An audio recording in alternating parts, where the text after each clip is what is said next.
अस्सलाम वालेकुम, welcome to next point of sale software. जिसमें हमने काफ़ी चेंजिंग की हैं रिपोर्ट्स में भी और सिस्टम के थीम में भी। बट अभी आज आपको क्लोजिंग दिखाएंगे, आप क्लोजिंग कैसे कर सकते हैं। इसमें क्लोजिंग एक डेली क्लोजिंग होती है, एक होती है point of cash flow. Point of cash flow का मतलब है कि अगर आपके पास 2-3 शिफ्टें हैं, तो एक शिफ्ट है 8 से 12 है, फिर 12 से 4 है, जो भी शिफ्ट टाइम होता है। अब एक शिफ्ट क्लोजिंग कर रही है नेक्स्ट शिफ्ट को देने के लिए, पीओस कैश फ्लो कर रहा है। अब यहाँ पे सेल है 26 समथिंग है, और क्रेडिट कार्ड सेल है, क्रेडिट सेल है, और एक्सपेंस है। नेट सेल ये है, बट कैश जो है वो ये 26,730 है हमारे पास। यहाँ पे हम 26,730 हम कैश उससे ले रहे हैं। ये हमने कर दिया सेव। 29 तारीख को हमने 26,700 कैश सेव कर दिया। अब प्रिंट निकाल सकते हैं। जो कैश काउंटर पे बंदा है उसका नाम रज़ा खान है, और आपको ये कैश 26,730 का हिसाब दे रहा है। इसमें 450 एक्सपेंस भी हैं, और ये टोटल आ गया नीचे। अब यहाँ पे ये आप दिन में 2 दफ़ा, 4 दफ़ा, 5 दफ़ा जितना मर्ज़ी कर सकते हैं, इसमें कोई इशू नहीं है। बट अब डेली जब क्लोजिंग करेंगे तो वो क्लोजिंग एक ही कंसिडर होगी, क्योंकि डेली क्लोजिंग का मतलब ही एक टाइम पे है। उसके बाद आप क्लोजिंग नहीं कर सकते। अब हम डेली क्लोजिंग पे आते हैं।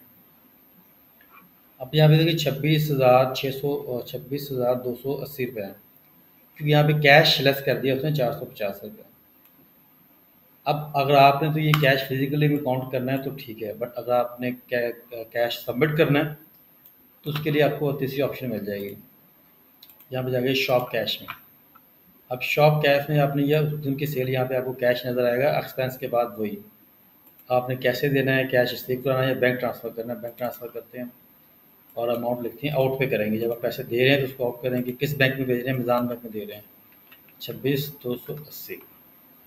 कुछ भी हम रेफर लिख सकते हैं, अकाउंट नंबर या स्लिप नंबर, कमर्स में कुछ डाल सकते हैं, वो आपकी मर्ज़ी है, जो लिखना चाहिए लिख सकते हैं।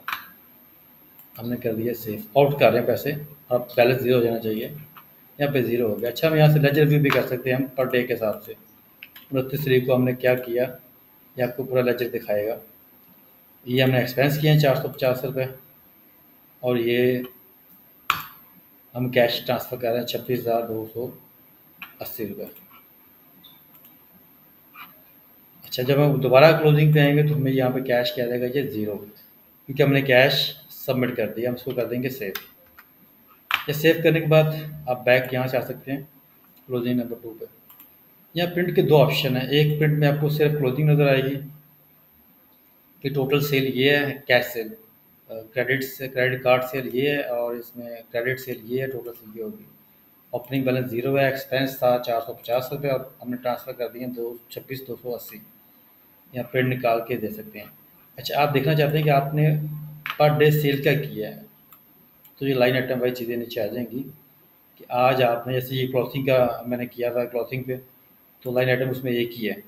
ज़्यादा होंगी तो ज़्यादा आ जाएंगी नीचे। तो 47 पीसेस सेल की, उसकी अमाउंट ये बनती है 44,550। ये देखिए टोटल, ये टोटल कंसिडर करेगा। इससे कैश से, क्रेडिट से, एक्सपेंस से कोई इसको मतलब नहीं है। इस वक्त सिर्फ इससे टोटल सेल से मतलब है। तो ये अपने ऑर्डर्स को, यानी कि एक समरी रिपोर्ट है, आपको रोज़ आपने क्या सेल किया और क्या नहीं किया आपको मिल जाएगा। इस तरह इनका ये क्लोजिंग हमने की। हम इसकी रिपोर्ट देखनी है, अब जाके इसकी रिपोर्ट चेक कर लेंगे कैश में। ये डेली क्लोजिंग है। अब यहाँ पे सिंगल शॉप है, आपके पास एक ही है। सर्वर लेंगे तो ज़्यादा होंगे जितनी आपकी ब्रांचें होंगी। तो हमने दो क्लोजिंग की हैं, तो ये नीचे देखें, दो क्लोजिंग की अमाउंट नीचे आ रही है। अच्छा, इसमें आप देखें कि आपने ट्रांसफ़र क्या किया है इसी के अंदर, सॉरी, रिपोर्ट्स में जाके, क्लोजिंग में जाके बैंक ट्रांसफ़र आपने क्लोजिंग क्या की है, कि पैसे आपने दिए कितने हैं। एक में ये देख रहे हैं 1,13,000, और एक में 26,000 कुछ है, टोटल 139 हो गया। ये वो रेफरेंस नंबर जो आपने वहाँ दिया था। आप बैंक का नाम भी दे सकते हैं। अगर आपका कैश आपने कम जमा कराया तो कैश डिफरेंस आपको बता देगा कि आपने पेमेंट की है। नेक्स्ट डे में ओपनिंग पे ले जाएगा आपको। ये कमेंट्स भी डाल सकते हैं, यानी कि आप एक एक रिपोर्ट से सारा कुछ ये चेक कर सकते हैं आपने क्या सेल की और क्या डिपॉजिट किया। चले, थैंक यू। इसमें और भी काफ़ी ऑप्शंस हैं। हमने रिपोर्ट्स पे काफ़ी वर्किंग की है हमने। नेक्स्ट मुलाकात होती है FBR इंटीग्रेशन सॉफ्टवेयर में किस तरह की जाती है।